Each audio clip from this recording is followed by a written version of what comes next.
Hair fall या बालों का गिरना क्यों होता है, गंजापन क्यों होता है, ख़वातीन में या यंग गर्ल्स में बालों के गिरने की क्या वजूहत हैं और मर्दों में बालों के गिरने की क्या वजूहत हैं, और गिरते बालों को फौरी तौर पर रोकने के लिए कौन कौन सी ट्रीटमेंट और क्या क्या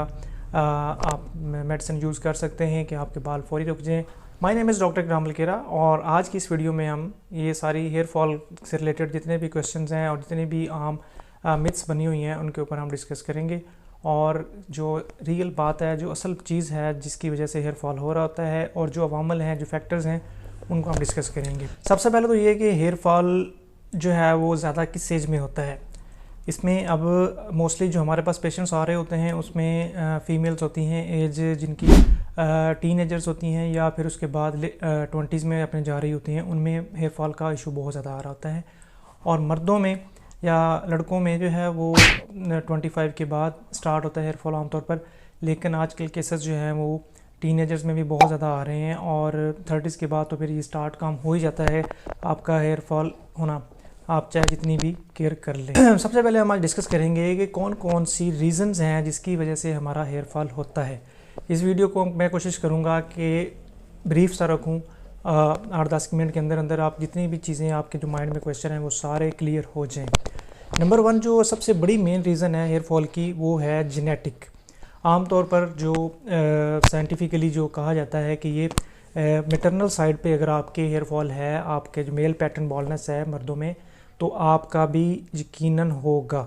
आप इसको किसी भी सूरत में रोक नहीं सकते, सिर्फ इसको डिले कर सकते हैं, कुछ 30, 35, 40 तक डिले कर सकते हैं। आप इसको रोक नहीं सकते क्योंकि ये आपके जेनेटिकली आ रहा होता है। और इसमें ज़्यादा जो साइंस की रिसर्च है या जो साइंटिफिकली बातें हैं प्रूवन है वो ये है कि आपकी मैटरनल साइड से बालों की जो जेनेटिक है वो ज़्यादा आ रही होती है बनिस्बत पेरेंटल साइड से, फादर साइड से। Number 2 stress. आजकल बहुत ज़्यादा जो केसेस हैं हेयर फॉल के उसमें जो मेन फैक्टर हमने देखा है वो है स्ट्रेस।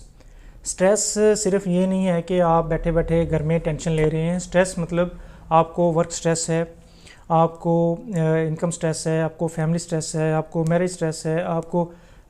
मुख्तलिफ जो सोसाइटी पीयर प्रेशर वाले स्ट्रेस हैं, किसी भी किस्म की स्ट्रेस है, स्टडी स्ट्रेस है, उसमें जो भी स्ट्रेस आ रही होती है उसकी वजह से स्ट्रेस का हमारे बालों के ऊपर बहुत ज़्यादा इम्पेक्ट पड़ता है और वो उस चीज़ को जो है ना उस सूरत में आता है कि आपके हेयर फॉल होना शुरू हो जाता है, आपके बाल थिन होना शुरू हो जाते हैं और बाकी लोगों की निस्बत आपके बाल जल्दी गिरना शुरू हो जाते हैं। ये stress is the second main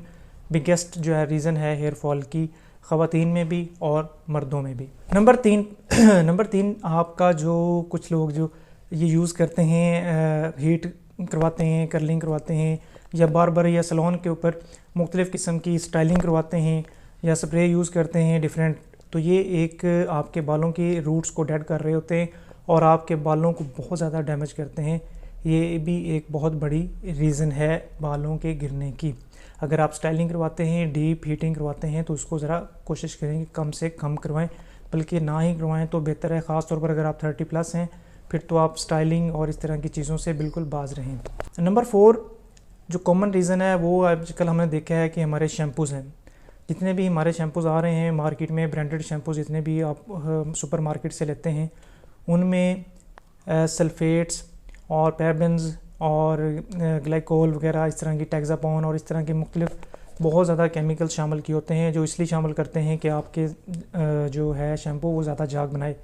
तो ज़्यादा झाग बनाने के लिए जो केमिकल यूज़ होते हैं वो आपकी रूट और हेयर फॉलिकल्स को बहुत ज़्यादा डैमेज कर रहे होते हैं और आपका हेयर फॉल बहुत तेज़ी के साथ चल रहा होता है इन शैम्पूज़ की वजह से। और फिर आप फ्रीक्वेंटली यूज़ करते हैं, डेली यूज़ करते हैं, जिसकी वजह से ये ज़्यादा आपका डिस्टर्ब करता है हेयर स्कैल्प हेल्थ को और हेयर हेल्थ को। नंबर 5 अगर बात की जाए तो हमारी डाइट किस तरीके से आपके हेयर फॉल में प्ले करती है रोल, कि अगर आपकी डाइट अच्छी नहीं है, आप खाना टाइम से नहीं खाते, आपकी डाइट के अंदर प्रोटीन शामिल नहीं है, आपकी डाइट के अंदर मिनरल्स शामिल नहीं है, तो आपका हेयर फॉल बिल्कुल हो सकता है। इसलिए एक बैलेंस डाइट जो है वो बहुत ज़रूरी है आपके हेयर के लिए, क्योंकि हेयर भी प्रोटीन होते हैं और प्रोटीन है, बाकी मिनरल्स हैं, जिंक है, विटामिन सी है, आयरन है, जितनी भी चीज़ें चाहिए होती हैं वो सारी हमारी डाइट से ही पूरी हो रही होती है। तो अगर डाइट अच्छी नहीं है तो हेयर फॉल होना